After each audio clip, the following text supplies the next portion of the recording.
Well, welcome to another edition of Palmer's Pit. I'm Jeff, and this is the Log Man. And today we're going to talk about Series 2 of the LJN. Series 2 of the LJN collection. The shortest series ever. Yeah, it doesn't have a lot of new characters in this collection. But Logan is going to help go through this collection, and we are going to talk about each of the figures individually. So first, let's start with Brutus. So I'm telling you, if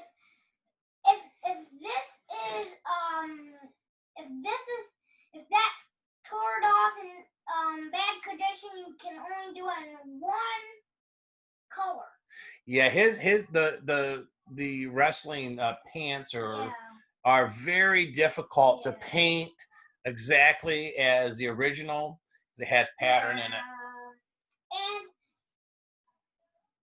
so you want to make sure that you don't play with it like mostly and have them kick on the paint that you repainted. Yeah, you don't want to play with it too rough. Yeah. Because it'll scratch the paint off.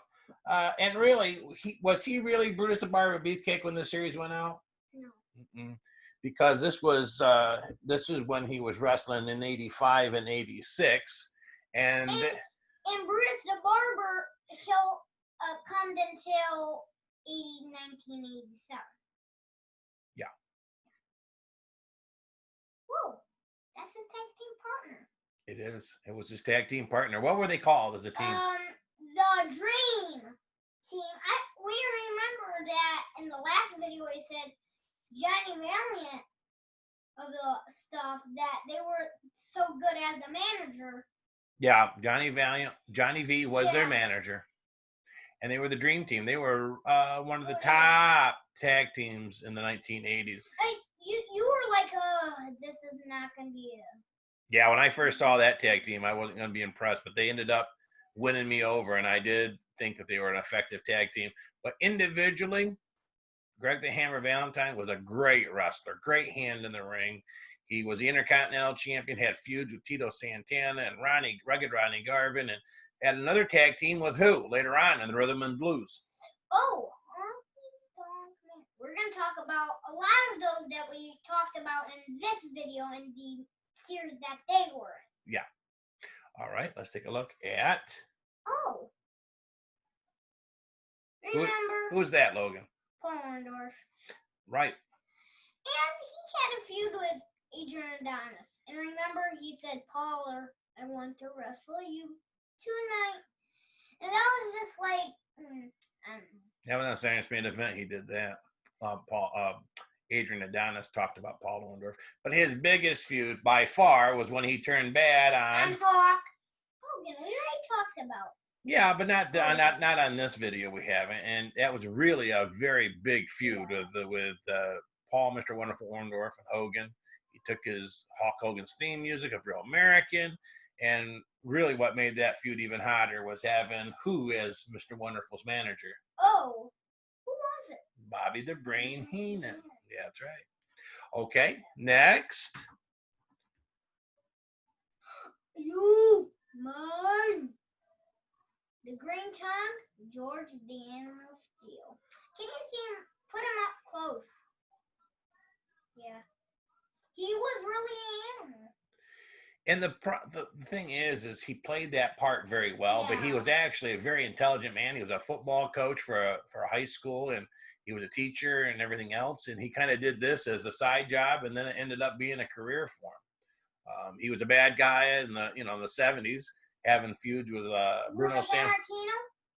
And then as time went on, he turned good. And his manager was Captain Lou Albano. Correct.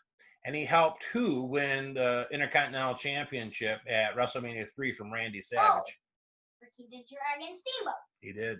Until Macho Man and Ricky the Dragon when we say that series that they're in. Yeah. Same series they were. Yep, they'll be in a future series. You're right. So that's George. Very, very, very famous good guy in the mid and late 80s, and really fit into the cartoon world of the WWE at the time. Really turned The into time period. Yeah, the time period. And our last figure from this specific series is, you saved the biggest for last. King Kong Bundy. Yeah, King Kong Bundy. And tell our viewers about his big feud in WrestleMania 2. Hulk Hogan. Yeah. What did he do to Hogan to get that match? He breaks his ribs, kind of sorts. Break somewhere. Yes, in Phoenix, Arizona, on a Saturday night's main event. He attacked Hogan, and he broke the walking condominium, broke his ribs by having Don Morocco hold him in the corner, and he gave Hogan a bunch of avalanches, and storyline broke his ribs, and that started the big feud, and they had that wasn't real, and well, of course not. And let's talk about his other feuds, like when he was in the Heenan family, and when he was with Big John Studd, when he was with all those other guys. Like, I need to think about more. Yeah, and then he came back in '94 and became part of the $1 Million Corporation. And he lost at WrestleMania 11 against the Dead Man. Who? Undertaker. He did. But he never really got as popular as he was back in the 80s. Remember when he has kind of the same pose as Bam Bam? Like the pose, but just has to have his hand closed. Yeah, they're similar. They're poses for the figures. But I'm telling you, he was a very famous bad guy back in the 1980s. 1980s, 70s. So that's it for our series this week, Logan. Not, as you said, not a lot of them, but we have been getting feedback from some people that said that our videos, some of them have been a little long. What do you think about that, Logan? But you know what? We're trying to listen. So we're trying to shorten the videos a little bit so that you can enjoy them and not have them be so long. So if we have another series that might take a long time to talk about, we'll break it up into smaller smaller segments. Like 87, we are going to have to break up. Yeah, that's a big series. And if we ever have top managers or top matches of all time, we'll break it down into chunks of 10 and get down to our number one over the course of several weeks rather than try to fit it all in one episode, right? Yeah, we got some. Well, hey, remember, we can't forget about this and that video because I think we forgot in the last video. Subscribe, like, and comment. Yes, get all your friends to subscribe and like the videos, and please make any comments and suggestions you think are ways that we can improve our show. So until next time, what do we got to say, Log? Bye-bye.